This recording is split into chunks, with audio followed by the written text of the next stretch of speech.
At exactly 2:17 every night, a mysterious black train arrived at Platform 6. No driver, no passengers, no destination. For 27 years, the people of Blackridge had followed one simple rule: never go near Platform 6 after midnight. Those who ignored the warning were said to disappear forever. 22-year-old Noah Carter had heard the story his entire life, but he never truly believed it. Not until he discovered something hidden in the attic of his old family home. Beneath a loose wooden floorboard, Noah found a dusty box filled with old photographs, railway tickets, newspaper clippings, and a small black diary. It belonged to his father, Daniel Carter, who had mysteriously disappeared 15 years earlier. Noah opened the diary. At first, the pages seemed ordinary, but near the end, Daniel's handwriting became nervous and uneven. January 12th. Saw the train again. 2:17 a.m. January 18th. Platform 6 isn't abandoned. They're hiding something. Then Noah found an entry that made him stop breathing. January 23rd. I saw someone through the train window tonight. It was me, only older. Noah quickly turned to the final page. There was one last message. If I disappear and Noah ever finds this, tell him to board the 2:17 train. It's the only way he'll understand. Below it was a date, July 29th, the exact night his father had disappeared. For 15 years Noah had believed his father abandoned him. Now he wasn't so sure. That night, rain covered the streets of Blackridge as Noah walked toward the railway station with his father's diary hidden inside his jacket. The station was almost completely empty. Noah quietly slipped past the security area and approached the staircase leading to Platform 6. A rusted metal gate blocked his path. A faded warning sign read, "Platform closed. Nitrogen monoxide entry." His mother's warning echoed inside his mind. Never go there after midnight. But Noah needed answers. He climbed over the gate. The staircase beyond it was covered in dust. With every step downward, the sounds of the station became quieter. Finally, Noah reached Platform 6. It looked as if nobody had stood there for decades. Broken benches lined the platform. Rust covered the tracks. Old lights hung silently above him. Noah checked his phone. 2:13 a.m. Nothing happened. 2:15. The temperature suddenly dropped. Noah could see his own breath. Then, 2:16. Every light on Platform 6 went out at the same time. Noah stood completely still. From somewhere deep inside the darkness came a strange metallic sound. Something was approaching. Slowly, closer and closer. Noah looked down the abandoned tracks. Two pale headlights appeared through the fog. And then, the black train emerged from the darkness. Noah looked at his phone one final time. 2:17 a.m. The black train stopped directly in front of Noah. For a few seconds, everything was completely silent. Then the doors slowly opened. Noah stared into the empty carriage. Every instinct told him to run, but he remembered the final message in his father's diary. "Board the 2:17 train. It's the only way you'll understand." Noah took a deep breath and stepped inside. The doors immediately slammed shut behind him.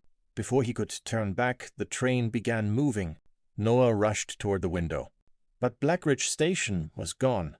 There were no streets, no buildings, not even railway tracks outside. Only endless darkness. Suddenly, the lights flickered. An old speaker above him crackled to life. "Passenger identified. Noah Carter." Noah looked up in shock. "How do you know my name?" The woman's voice returned. "Welcome back, Noah." Then she whispered, "We've been waiting for you since the night you died." Noah froze. "I'm not dead." But the speaker went silent. A display above the next door suddenly lit up. Car 1998. Noah cautiously entered the next carriage. Everything had changed. The seats were older, advertisements from the 1990s covered the walls, and a newspaper was lying nearby. Noah picked it up. November 14th, 1998. He looked through the window and saw Blackridge outside, but it looked completely different. Older cars filled the streets. Buildings that had disappeared years ago were still standing. Noah finally understood. The train wasn't just traveling through the night. It was traveling through time. Then he noticed a little girl standing at the end of the carriage. She wore a red coat and held a stuffed rabbit. "You shouldn't be here," she whispered. Noah slowly approached her. "Who are you?" The girl ignored his question. "Keep moving." "Why?" Her expression suddenly changed. "Because something is coming for you." Clang. A heavy metallic footstep echoed from the carriage behind them. Noah turned around. Clang. Closer. When Noah looked back, the girl had disappeared.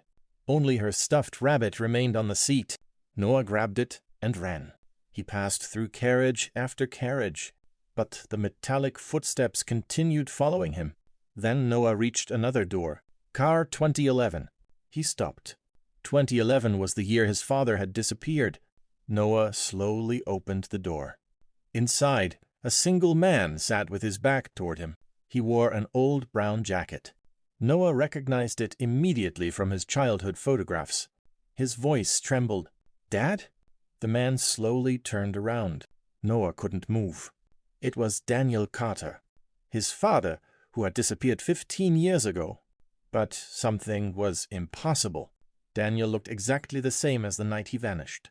He hadn't aged a single day. Noah stood frozen, staring at his father. 15 years had passed since Daniel Carter disappeared, but somehow he looked exactly the same. "Dad, where have you been?"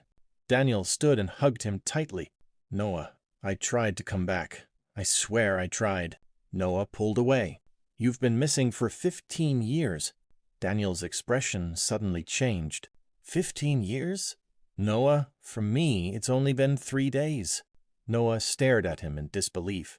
Before he could ask another question, Daniel noticed the stuffed rabbit in his hand. "Where did you get that?"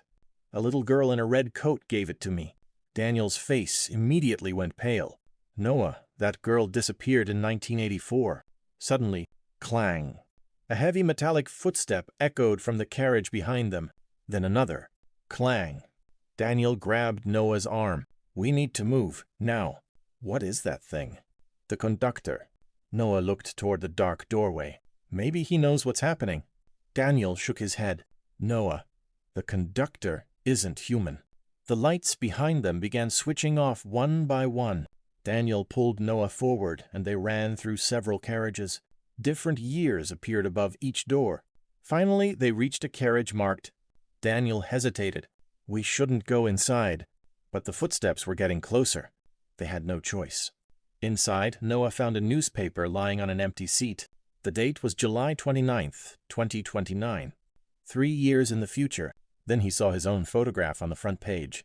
The headline read, "Missing Man Returns After 3 Years." According to the article, Noah would disappear from Blackridge Station tonight. 3 years later, he would mysteriously return, without aging a single day. Noah slowly lowered the newspaper. "So I disappear tonight and return 3 years later?" Daniel remained silent. Noah looked directly at him. "You knew this would happen." "No, I've been trying to stop it." "Then why did you tell me to board this train?" Noah handed him the diary. Daniel opened the final page and stared at the message. His expression changed. "Noah, what? I didn't write this." A chill ran through Noah. Before either of them could speak, every light in the carriage suddenly turned red. A warning bell began ringing. The speaker crackled. "Unauthorized passengers detected." Clang, clang, clang. The footsteps stopped directly outside their door. Daniel moved in front of Noah. "Stay behind me." The handle slowly turned. The door opened. A tall figure wearing an old railway conductor's uniform stepped inside. Its face was hidden beneath a black cap. There was nothing underneath but darkness. The conductor slowly looked toward Noah. "Ticket." Noah stepped backward. "I don't have one." For a moment, the creature remained silent. Then 2 pale eyes appeared inside the darkness. It tilted its head. "Then you are not a passenger." A terrifying smile slowly appeared. "You are cargo." The lights suddenly went out. Before the conductor could reach Noah, Daniel grabbed his arm. "Run!" They rushed through the next door and kept running until the metallic footsteps disappeared. Finally, they entered an empty carriage and locked the door. Noah noticed a strange railway map on the wall. Instead of station names, It showed hundreds of different dates. At the center, one destination was marked in red. Terminus. What is terminus? Noah asked. The end of the line, Daniel replied. And what happens there? Nobody knows. Daniel opened a nearby compartment. Inside were bags, phones, photographs, and belongings from different decades. These belonged to passengers. Where are they? Daniel hesitated. The train takes people who are supposed to die. Noah remembered the mysterious woman's words. We've been waiting for you since the night you died. He looked at his father. What happened to me? Daniel went silent. Tell me. Finally, Daniel spoke. When you were 7, we were driving home during a storm. A truck crossed into our lane. Fragments of memory returned to Noah. Rain, headlights, breaking glass. You died that night, Noah. Noah stepped backward. Then how am I alive? At exactly 2:17, this train appeared. Daniel explained that a mysterious woman stepped from the train and offered to bring Noah back. But she gave him one warning. Everything borrowed must eventually be returned. Suddenly, the speaker crackled. Daniel Carter, your debt is overdue. A door opened by itself. Above it was one word. Origin. Inside was a strange hospital room. On the bed lay a 7-year-old Noah, dead. Then a man stepped from the shadows. Noah stared at him. It was an older version of himself. You read the diary, older Noah said. The final message. You wrote it? Yes. Why? Because this has happened before. The train shook violently.